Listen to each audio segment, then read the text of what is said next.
إن أصحاب الجنة اليوم في شغل فاكهون هم وأزواجهم في ظلال على الأرائك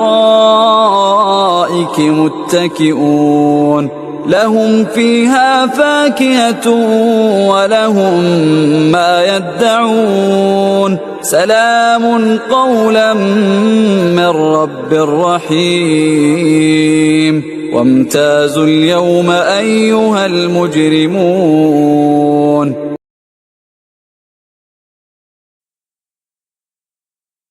Bismillahirrahmanirrahim. Assalamualaikum warahmatullahi wabarakatuh.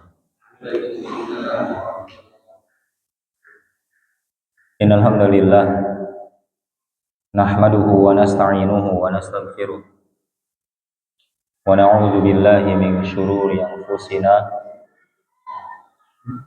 wa min sayyiati a'malina may yahdihillahu fala mudilla lahu wa may yudlil fala hadiya lahu wa asyhadu an la ilaha illallah wahdahu la syarika lah wa asyhadu anna Muhammadan abduhu wa rasuluh alladzi la nabiyya ba'da amma ba'd. Allahumma anfa'na bima 'allamtana wa 'allimna ma yanfa'una wa zidna ilman. Allahumma ati nafsana taqwaha wa zakkiha anta khairu man zakkaha anta waliyuha wa maulaha. Allahumma inna na'udzu bika min ilmin la yanfa' wa min qalbin la yakhsha' wa min nafsin la tashba' wa min da'watin la yustajabu laha. Bapak-bapak yang semoga dimuliakan oleh Allah Subhanahu wa taala, alhamdulillah segala puji hanya milik Allah Tabaraka wa taala. Dialah yang menjadikan ilmu sebagai cahaya, menjadikan Al-Quran sebagai petunjuk bagi manusia, dan menjadikan para orang tua sebagai wasilah, sebagai perantara terbentuknya generasi beriman kepada Allah Tabaraka wa ta'ala.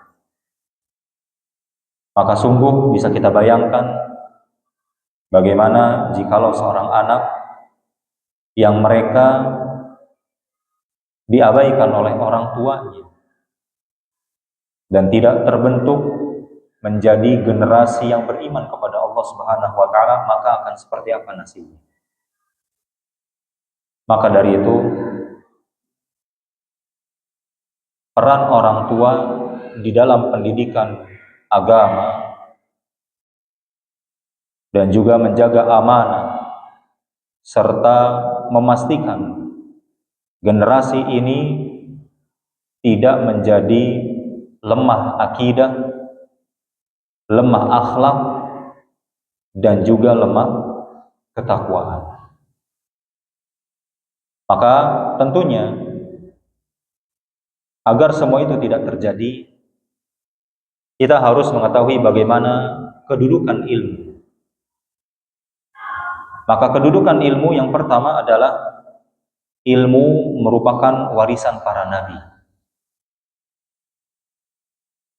Siapa di antara kita yang tidak bahagia menerima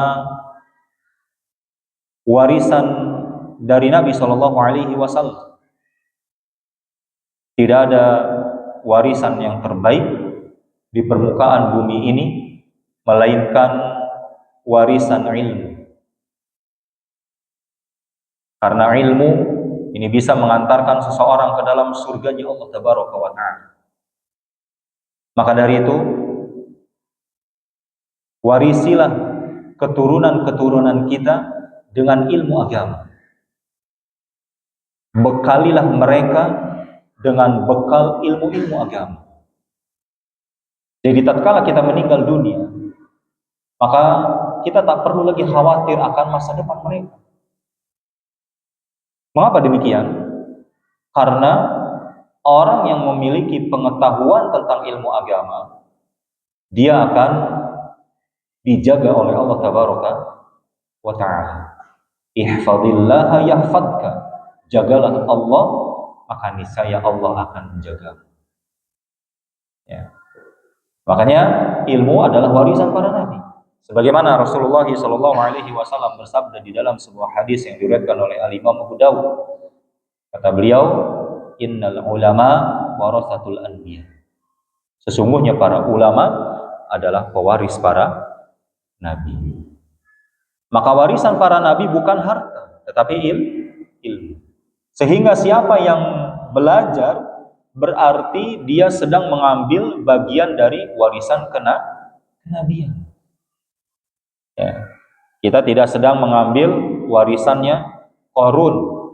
Ya, kita tidak mengambil warisannya siapa? Fir'aun dan yang lainnya. Ya, maka kedudukan ilmu yang pertama adalah ilmu merupakan warisan para nabi. Kemudian yang kedua, orang tua ini merupakan pintu pertama terbukanya ilmu. Al-Imam Ibnul Qayyim rahimahullahu ta'ala, beliau menyebutkan di dalam kitab Ighatsatul Lahaf. Kata beliau rahimahullahu ta'ala, aktsaru auladin nas innama ja'a fasaduhum min kibalil aba. Ya, kata Al-Imam Ibnul Qayyim, kebanyakan Pak. Ya, aksar pakai isim tafdhil, lebih banyak. Ya. Bukan sedikit. Tidak mungkin Al-Imam Ibnul Qayyim ini di zamannya Al-Imam Ibnul Qayyim yang sangat jauh sekali zamannya dengan kita. Beliau mengatakan apa? Kebanyakan kerusakan anak-anak. Ini mohon maaf, saya menyampaikan perkataan Imam Ibnul Qayyim. Kebanyakan kerusakan anak-anak itu berasal dari orang tua mereka. Makanya, jadilah kita menjadi orang tua yang menjadi gerbang pertama terbukanya ilmu bagi mereka. Ya. Kalau kita tidak bisa, maka apa? Titipkan mereka. Harus seperti itu. Ya. Oleh karena itu, salah satu penyebab terbesar penyimpangan anak adalah kelalaian orang tua. Karena kenapa? Karena sibuk mereka. Ya. Ini penyebab terbesarnya penyimpangan anak adalah kelalaian orang tua dalam pendidikan. Ada orang tua yang menitipkan anak ngaji hanya sekedar dititipkan saja, nggak diperhatikan bagaimana perkembangannya, ya, nggak diperhatikan bagaimana arahan dari pimpinan madrasahnya, sekolahnya, dan lain sebagainya. Akhirnya apa? Akhirnya sama saja, ya, seperti itu. Dan orang tua juga menjadi sebab ketakwaan anak atau menjadi sebab kerusakan anak tersebut. Apakah anak ini menjadi anak yang bertakwa kepada Allah atau tidak? Ya. Maka tentu pendidikan agama adalah pendidikan yang sangat penting. Ya.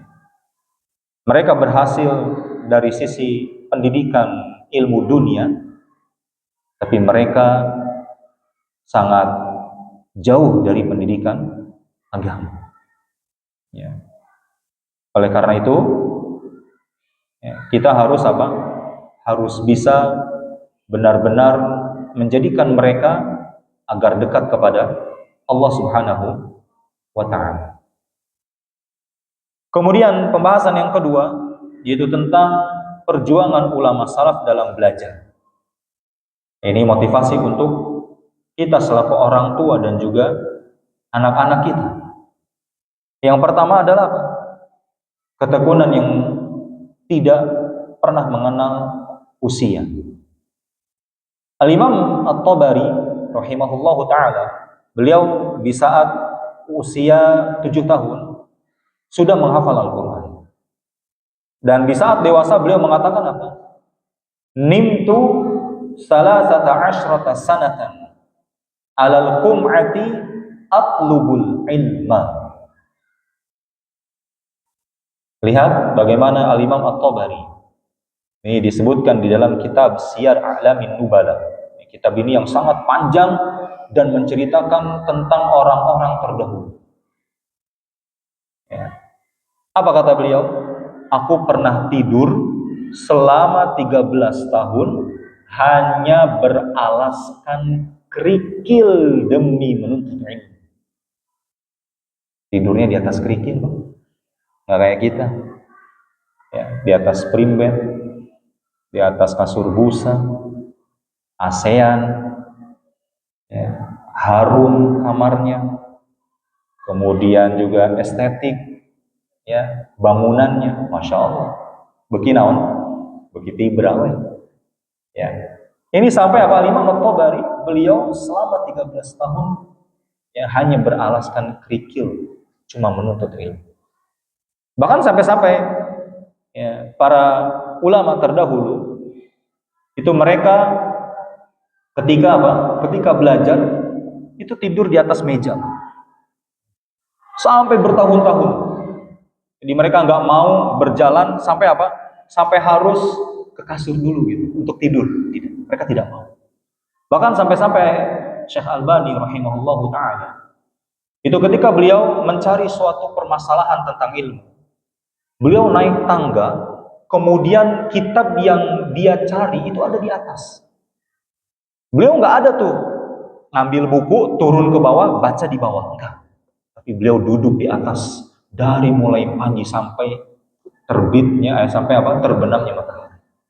Bayangkan berapa jam duduk di atas tangga, menikmati. Saking apa? Menikmati ilmu. Ya, makanya kita harus bisa apa? Menikmati ilmu. Ya, hadir di majelis ilmu itu kita nikmat gitu. Bukan apa? Bukan malah menjadi malapetaka. Ya. Makanya itulah diantara kunci keistiqomahan seseorang di dalam belajar ilmu agama. Ya, harus merasakan apa? Nikmatnya menuntut ilmu. Ya. Kenapa tidak bisa dikatakan nikmat? Orang menuntut ilmu itu adalah jaminannya surga. Manusia mana yang berakal kalau tidak mengatakan bahwa menuntut ilmu itu tidak nikmat? Jaminannya surga. Ya, maka dari itu, lihat bagaimana Al-Imam At-Tabari, beliau mengorbankan kenyamanan untuk ilmu. Ya.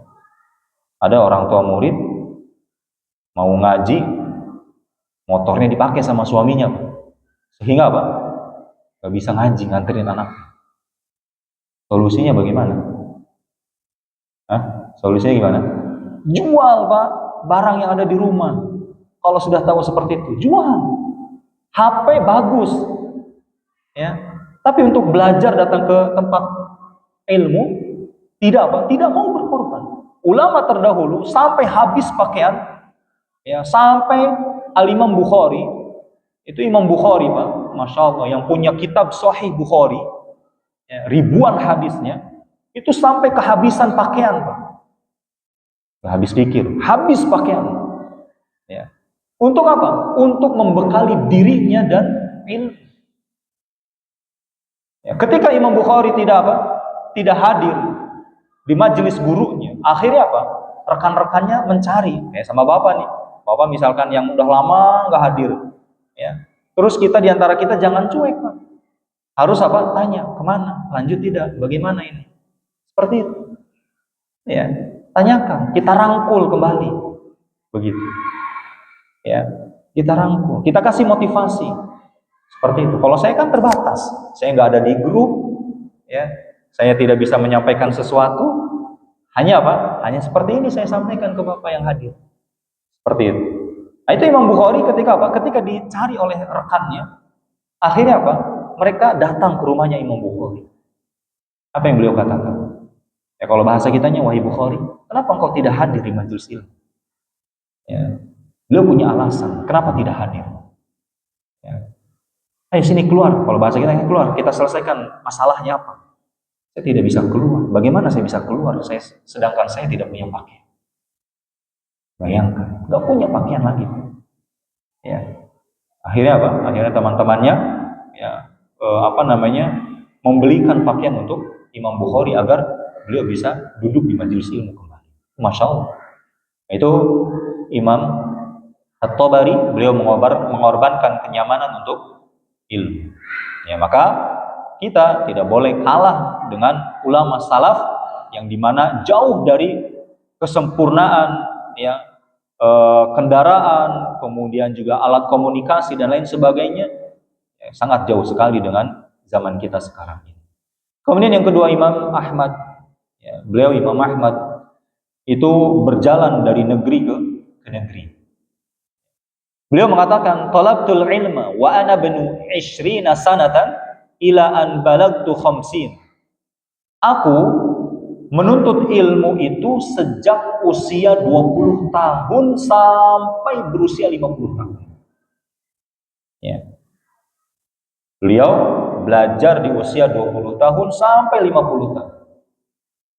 Kita baru belajar berapa tahun sudah apa? Sudah merasa cukup.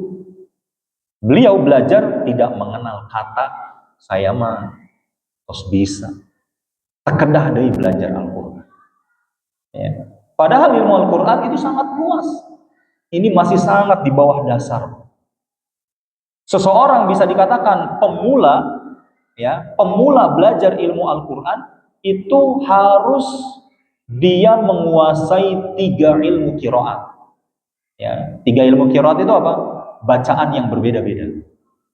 Misalkan riwayat Imam Hafiz, ya, baca kalimat baitun berubah menjadi, kalau bacaan Imam Syu'bah menjadi biyut. Ya, baitun menjadi biyut. Belum lagi dengan apa? Qiraat yang lain. Itu baru dikatakan pemula. Ya, seperti itu. Nah, maka inilah yang harus diperhatikan oleh semua, bahwa tugas-tugas orang tua dalam menjaga generasi, yang pertama adalah menanamkan akidah sebelum hafalan dan prestasi. Ya, tanamkan akidah. Ya. Buat apa prestasi kalau misalkan dia masih beribadah kepada selain Allah? Buat apa anak kita memiliki prestasi yang tinggi kalau seumpamanya apa? Kalau seumpamanya mereka, ya, masih bergantung kepada selain Allah. Ya, makanya Al-Imam Ibnu Qayyim membuat bab tentang babul ilmi qabla al-qauli wal amal. Itu bab tentang ilmu sebelum ucapan atau perbuatan. Maka tugas orang tua pastikan anak mengenal tauhid sebelum matematika. Banyak kan sekarang anak-anak les bahasa Inggris, les matematika, tapi nggak ada tuh dieleskan untuk bisa sholat. Ya tidak ada, tidak diperhatikan. Padahal Nabi SAW mengatakan apa? Muru auladakum ya sab'ina sana. Seperti itu. Perintahkanlah anak-anak itu supaya apa? Sholat di usia 7 tahun. Ya. Lihat anak-anak usia SMP, SMA, bahkan perkuliahan saja tidak bisa sholat. Teh kuliah, kumaha lamun teh kuliah coba. Bayangkan generasi zaman sekarang rusaknya bukan main. Ya. Makanya kita yang sudah mengerti, yang sudah paham, jangan sampai apa? Menjadi orang tua yang merusak generasi. Kita harus selamatkan. Mau anak kita ataupun bukan, selamatkan mereka. Kalau ketemu di jalan anak-anak yang ngomong kasar, tegur. Ya, saya kadang suka kehel di hati, ya, Pak. Ini anak sekolah apa enggak sih? Gitu. Diajarin enggak sih sama gurunya gitu? Ya. Sampai apa? Sampai ngomong kasar itu udah kayak makanan sehari-hari. Ya. Apa akibatnya? jauh dari perhatian orang tua. Begitu. Ya, maka tugas orang tua juga apa? Ajarkan sholat sebelum mengejar ranking. Ada orang yang rankingnya 1 tapi nggak bisa sholat. Ya, sholatnya berantakan, wudunya juga sama. Ya. Dan juga ya, tugas orang tua adalah apa? Bentuk akhlak sebelum memaksa hafalan. Ya, seperti itu. Hafal ini, hafal itu, bentuk dulu akhlak. Bagaimana akhlak kepada Allah? Bagaimana akhlak kepada Rasulullah? Bagaimana akhlak kepada kedua orang tua? Harus diperhatikan. Ya, kemudian juga harus apa? Yang berikutnya, yang kedua adalah apa? Mengawasi pergaulan dan lingkungan. Ya, kita harus apa? Mengawasi pergaulan dan lingkungan. Ya, kita bukan mengekang mereka, tapi kita apa? Membatasi. Begitu. Makanya kata Umar bin Abdul Aziz, ya, rahimahullahu taala, beliau mengatakan, iyyaka wa mujalasatu ahlil ahwa. Jauhilah duduk bersama ahli bid'ah dan ahli syahwat. Makanya lingkungan yang buruk itu bisa merusak 10 tahun pendidikan orang tua. Lihat aja, anak dari usia berapa sampai menjadi orang tua kayak gitu. Ya. Kenapa? Karena tidak diawasi pergaulan dan lingkungan. Ya. Kemudian yang terakhir yaitu apa? Mendoakan anak. Ini merupakan apa? Senjata pendidikan. Ya, doa usilahul mu'min, kata Nabi SAW. Doa itu adalah senjatanya orang yang beriman. Doa, ya, seperti di surat Ibrahim ayat 40, Rabbi j'alni muqimas sholati wa min dzurriyyati. Ya Rabb, jadikan aku dan keturunanku orang yang mendirikan sholat. Jadi jika orang tua tidak mampu mendidik dengan tangan, maka didiklah dengan doa. Jangan pernah bosan. Ya, doakan. Istri pun sama, kalau misalkan istri ya suka ini dan itu, ya kurang baik dengan kita, ya maka doakan mereka dan perbaiki apa yang salah dengan diri saya ini. Seperti itu. Baik, wallahu a'lam bishawab. Itu mungkin yang bisa saya sampaikan di muqaddimah. Ya, kemudian kita lanjutkan pembahasan kita di pembahasan tentang apa, Pak? Idgham bila gunnah.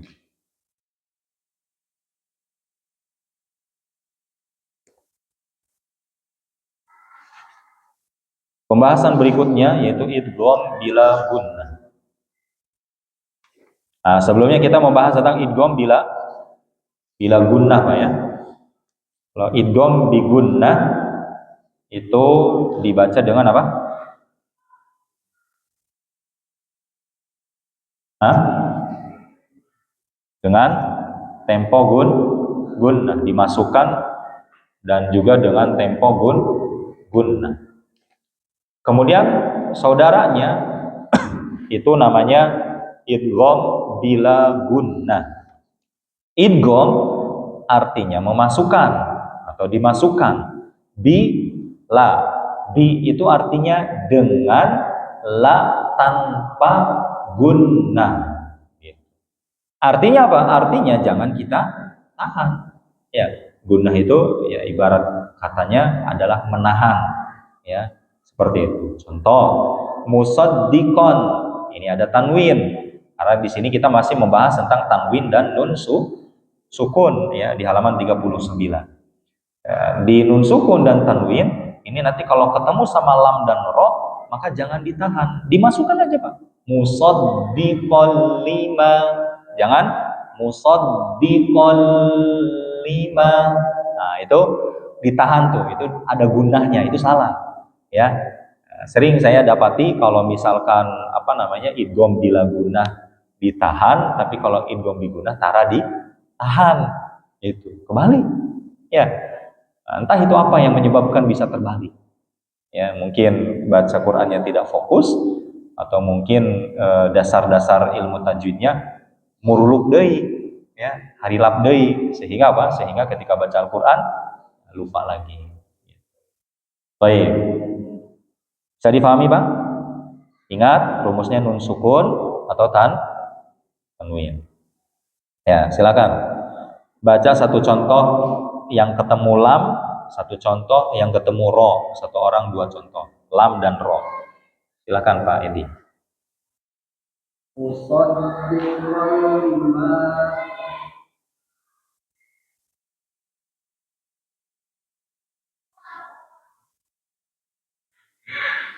Terus satu baris. liyaumil liyaumil Mana tadi musaddiqon lima? Hudal. hudan lil muttaqin bil labanin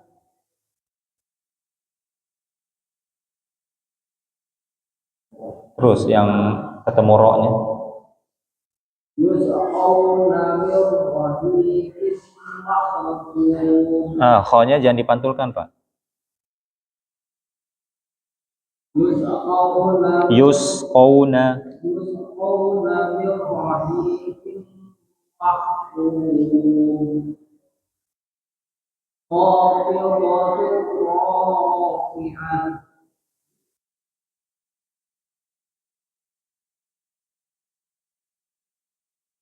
Terus setelahnya.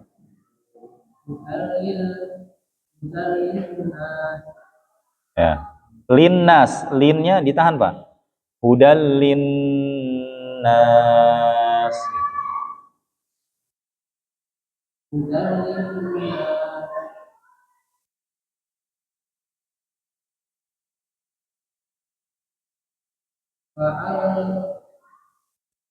fa'al lawis taqo fa'al lawis taqo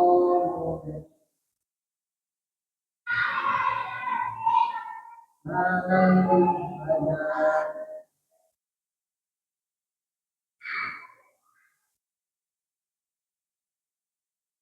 Terus, Pak. lain rojakna Ya.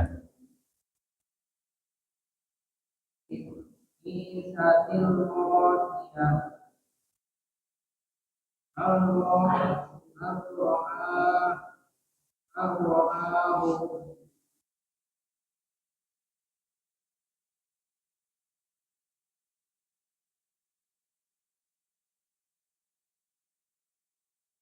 Terus, Pak. Setelahnya. yaumil la raiba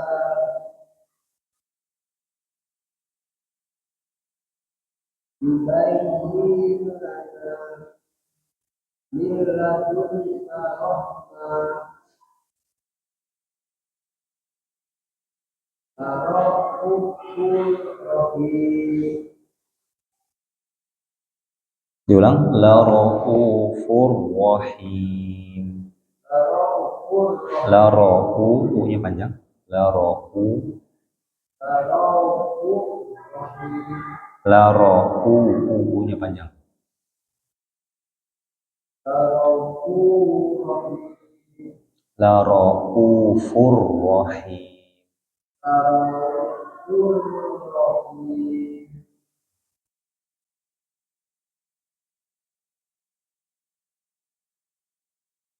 Terus Rasul jangan mir rasul. Nah, kalau rasul berarti ada tasydid di sini apa? Mir Rasul mir rasul. Pakai sin, Pak, jangan shin. Mir rasul. Rasul Nah, jangan rasul. Si, sa, si, su. Itu shu, Pak. Ini su biasa aja. Rasul apa rasul? Rasul gitu, Rasulullah. Apa Rasulullah? Su, sa, si, su. Jangan ada udara menyebar, Pak. Jangan. Shh. Tapi sa biasa. Sa, si, su. Sin, huruf sin. Tuh, masih suaranya Rasul. Sa biasa sa. Ya, masih kan? Kerasa ya. Sa biasa aja, Pak. Sa-nya biasa. Coba sa si su gitu. Lepas saya suaranya.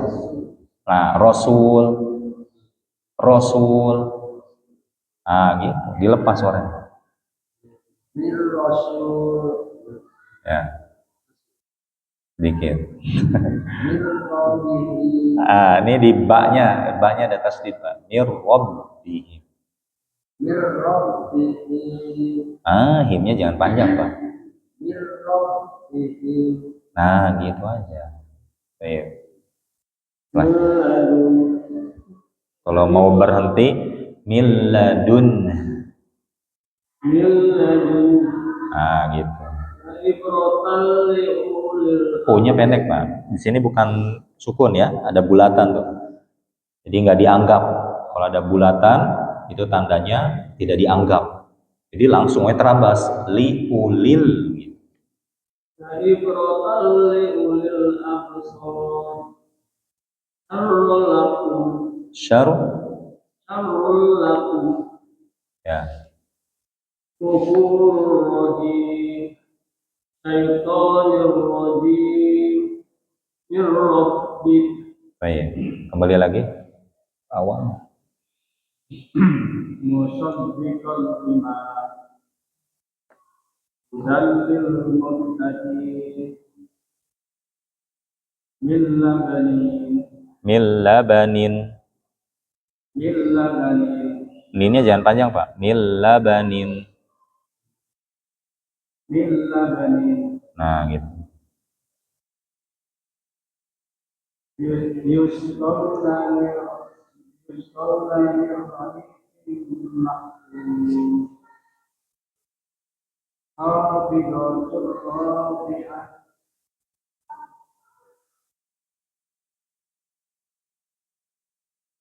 Terus setelahnya. هدى للناس وأنه استقاموا على الهدى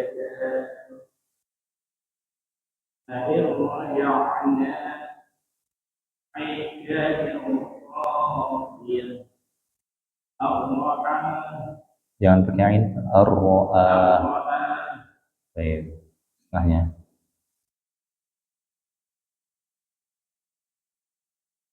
من لدن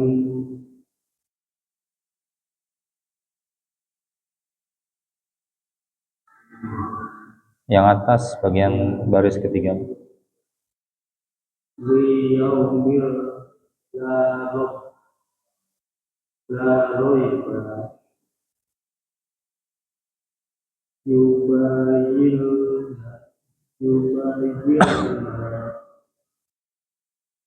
يبين لنا من لدنك رحمة Rahmah. من لدنك رحمة من لدنك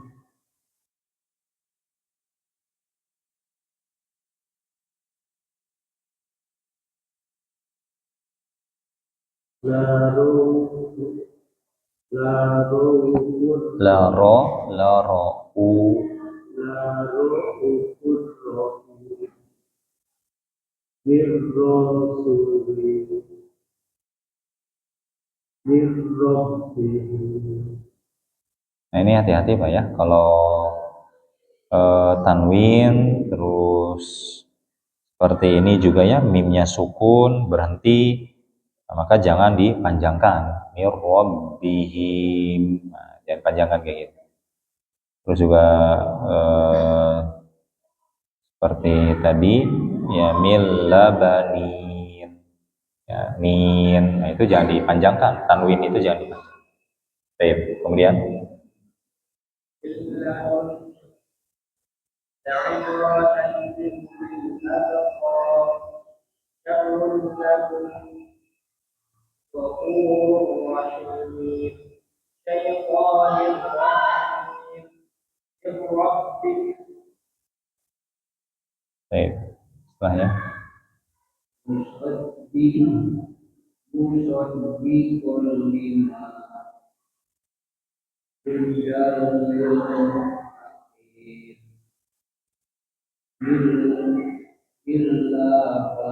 la-nya pendek Pak, ba pendek. bilaban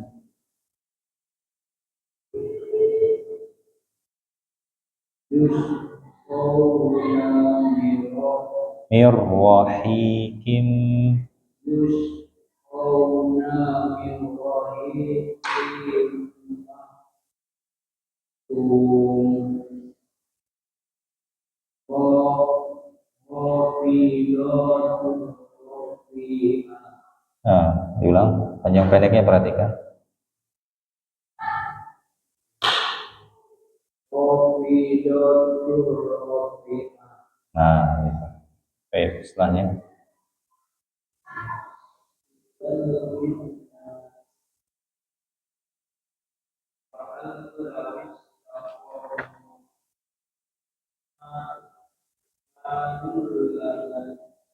Malul.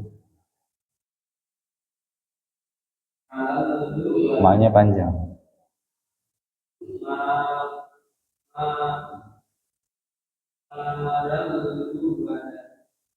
Nah.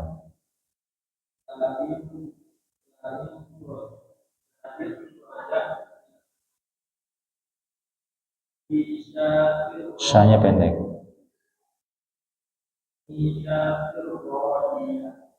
Isyatir rawiyah.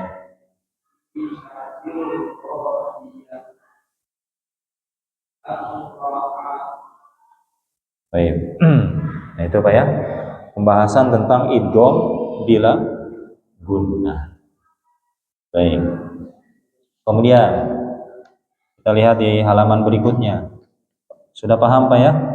Idgham bila gunnah? Ada yang ditanyakan? Sebelum kita lanjut pembahasan iqlab atau qalb. Ini dulu kita seringnya dengar iqlab ya. Yang betul adalah qalb. Apa itu iqlab? Yaitu nun sukun atau tanwin bertemu dengan huruf ba. Kalau ini dibalik, diubah, bukan dimasukkan, tapi cara membacanya itu diubah menjadi huruf mim, gitu loh, ya, dengan tempo gunnah yang dipanjangkan. Bapak lihat di situ di contoh ada nun sukun Pak, ya, ada nun sukun. Terus di dekat nun sukun itu ada mim, ya. Nah jadi nanti jangan bingung, ini apa ini, maksudnya gimana, gitu kan? Nah, langsung itu teh tandanya diubah menjadi huruf mim.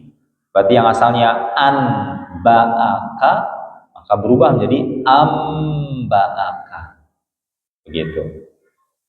Ya, kemudian juga di di bagian kesananya Pak, di alimum bima, ya, yang keempatnya tuh ke sebelah samping ada ya, alimun. Nah itu tanwin tuh, ada domah, terus di dekat domahnya ada huruf mim, itu. Jadi kalau udah ada tanda seperti ini hukumnya adalah iqlab, gitu. Ya, ini sudah memudahkan kita. Oh ini tandanya pasti iqlab kalau sudah ada tulisan mim. Ya nanti yang ditanwin, terutama yang ditanwin ya, itu nanti di kalimat alimu, ya itu pasti ada mim. Ya kemudian lagi di mana tuh? Di bawahnya apa? Baris kedua. Ya zaujim, ya di kalimat zaujin tuh, itu ada mim kasroh tuh. Ya ada mim di kasroh. Yang fathah mana yang fathah di sini? Nggak ada ya contohnya ya. Yang fathah, yang tanwinnya fathah, ya nggak ketemu di situ, tidak ada. Ya, jadi intinya nanti ada tulisan mim, maka apa? Maka langsung diubah menjadi tanwin dan nun sukunnya diubah menjadi mim dan dengan tempo gunnah yang dipanjangkan.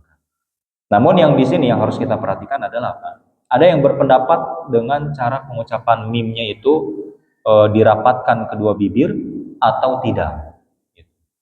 Ya, tapi saya lebih condong ke pendapat yang merapatkan kedua bibir. Karena kenapa? Karena huruf mim itu keluarnya dari kedua bibir. Itu ma mi mu am tuh. Amba'aka. Jadi ada sebagian pendapat yang membuka celah sedikit. Jadi kayak ada dengungnya, Pak. Amba'aka, amba'aka. Seperti itu. Jadi jangan heran kalau misalkan nanti ada imam yang baca dengan bacaan iklab itu kayak ada dengungnya. Gitu. Berarti dia berpendapat dengan apa? Dengan tarkul furjah. Ya. Jadi saya lebih memilih ke intibahus syafatain dengan dengan merapatkan kedua bibir min ghairi kazin ma'al gunnah, ya, dengan tanpa dikerutkan. Nah ini dikerutkan ba'aka itu sama. Tapi ba'aka, ya, seperti itu. Baik, kita baca Pak sama-sama. Ba'aka yambu'a layumbadanna alimum bima ambatakum amburika zaujim bahij yumbitu lakum min ba'di mitsaqih fi dhalalin ba'id min makanin ba'id. Ditahan Pak, ada gunnah Pak, jangan cepat-cepat ya. Mim makanin ba'id.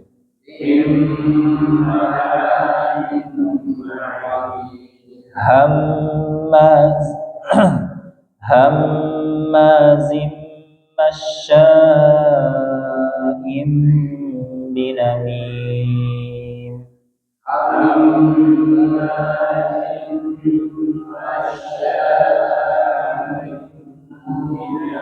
Tuh imnya nggak ditahan tuh, ada yang cepat-cepat.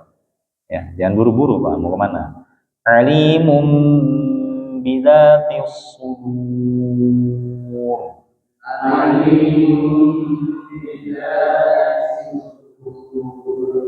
Ya, seperti itu. Ya, jadi hati-hati, jangan terburu-buru. Karena kenapa? Karena kita baca harus sesuai dengan apa yang telah dicontohkan. Baik, nanti kita latihan al-humazahnya insyaallah di pertemuan mendatang. Sampai di sini, ada yang mau ditanyakan?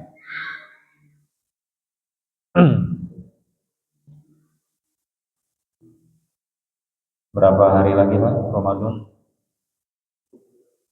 Bulannya, insyaallah dekat. Semoga Allah memberikan kita kesempatan untuk bisa bertemu di Ramadan berikutnya, ya, dan Allah mudahkan kita untuk bisa beramal soleh, ya, dan terus bisa melakukan amalan-amalan yang diridhoi oleh Allah Subhanahu wa taala di bulan Ramadan tentunya. Karena kenapa? Karena pahalanya itu dilipat gandakan. Sampai di sini kurang lebih mohon maaf. Subhanallah wa bihamdihi, la ilaha illa anta, astaghfiruka wa atubu ilaik. Assalamualaikum warahmatullahi wabarakatuh.